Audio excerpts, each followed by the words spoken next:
Hey, I'm Dean and this is Legacy Voyage. In Season 1, I'm documenting my journey to earning my first 100K net worth as a full-time college student. Join me as I share some of the lessons I learned along the way.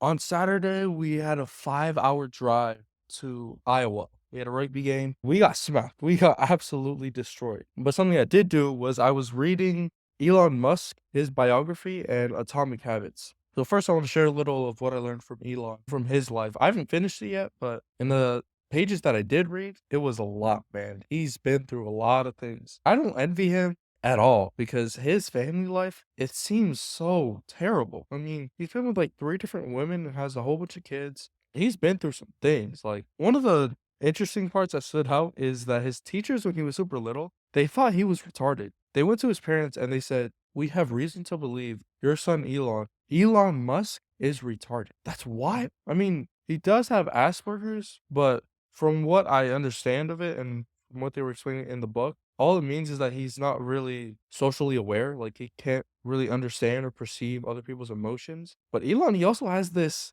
super high tolerance of risk. Not even tolerance, it's to the point where he absolutely loves risk, and he will go out of his way to just get more and more risk. Like, an example of this is when he sold Zip2, his first company, PayPal. Now he has, like, over 200 million bucks. He has to figure out, what am I gonna do with all this money? Mance decides to go into some of the most highly regulated and toughest industries in the world. He's like, "You know what? I want to solve the renewable energy crisis. So I'm gonna go do electric cars." So he goes and does that. Well, even before Tesla, he did SpaceX, and he was like, "I wanna solve the planetary problem. I want a multi-planetary species to where humans can have life insurance on Mars, and we'll have 1 million people on Mars so that if the Earth ever does go kaboom, then we have this backup plan." So then he went into SpaceX, had like 3 failed launches. The 4th one, it finally worked, but he has this huge tolerance of risk. It was to the point where he had to make a decision where it looked like both of his companies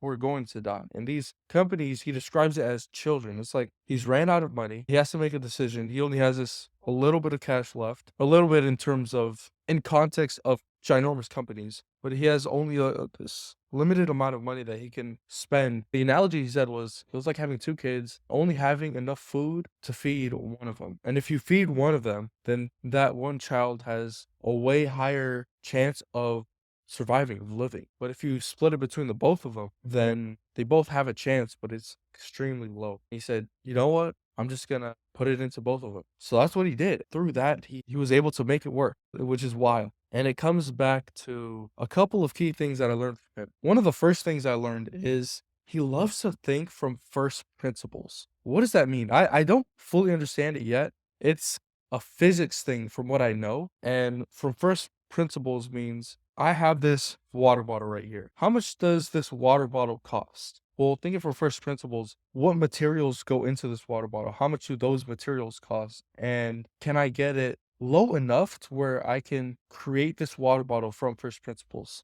That was kind of an all over analogy, but it's the best I can come up with now as I understand it. Along with this idea of first principles, he loves questioning rules, because there are these changeable rules and unchangeable rules. The changeable rules are, when he was building SpaceX, all the regulations, all the requirements that the government put on rocket ships. They said your rocket has to be this long and this tall, and it can't be more than this weight. Things like that. They would have all these requirements, regulations, and all the engineers would say, "No, we can't do that because that's against the requirements, against the regulation." Elon would say, "You know what? The only rules, the only real rules are the unchangeable rules, the laws of physics. That's the only rules you need to worry about. So go and do it." That's the mindset he took into doing all of these crazy ventures. The other one I was touching on before was his high tolerance of risk. And the other day, we were at a garage family dinner, and this person is an entrepreneur who's done it. Like, they dropped out of school, they raised like $500,000 to go and do their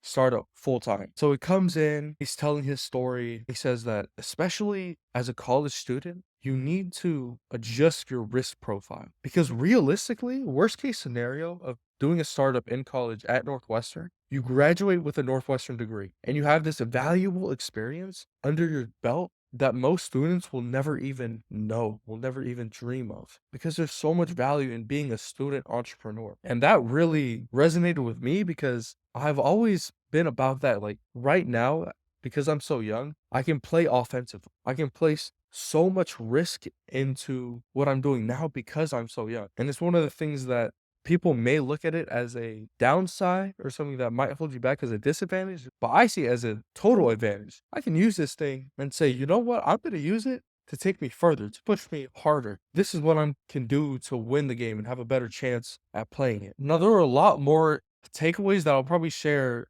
by the time I finish the book, things that really resonated with me, but I'm also rereading Atomic Habits. I think there's a lot of value in reading one really good book 10 times as opposed to 10 mediocre books one time. Because there's so much that you can gain just from reading Atomic Habits over and over and over again, constantly trying to improve and apply those teachings to your life. And I'm a big fan of rereading things because the words on the page never change, but you do. And you focus and you pull out different things every single time you reread something. So with Atomic Habits, it's been a really good reminder of how I can become the person that I want to become. This is one thing over this past week, my health has been kind of falling off track because I haven't been going to the gym because I've been sore, and it's affected my eating habits, which now with rereading Atomic Habits, I've broken it down. I said, you know what? Instead of sitting at this place during breakfast, I'm going to sit further away from the cereal and the desserts.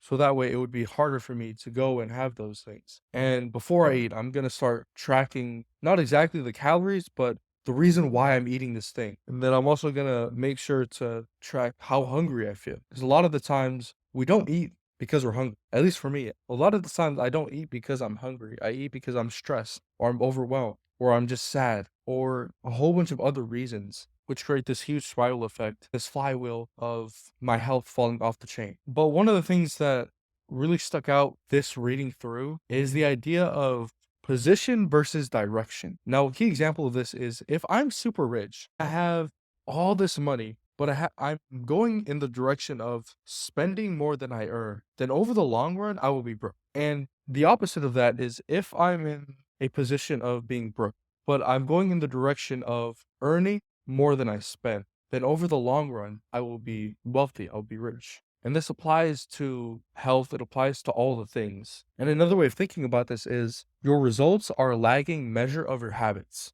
Your eating habits are a lagging, or your health is a lagging measure of your eating habits. Your wealth is a lagging measure of your spending habits. If you can build these habits to where it's pushing you in the right direction, to where over the long run, you will get to where you want to be, you will become the person you want to become, then that is more important than where you're at right now, position right now. That's something I really enjoyed. Now, with the life update, Amnesia News, that's going well, I think. I'll post my first interview today, and then throughout the week, we'll put out short clips of them. Getting a lot of work done. Like I said, I think health is a huge part of everything in my life. Like if my health kind of goes off track, then my productivity and what I can get done for work, that kind of goes off track as well. So on some days when that did happen, I would just splurge and indulge. Then I wouldn't get as much work done as I would have liked to. But I think now with rereading Atomic Habits, reminding myself of those things, making those changes, I think I should be fine. I'll keep you updated on how that goes. But yeah, not too much of a big life update. You just keep playing the game, which is always important, and I'll see you in the next one.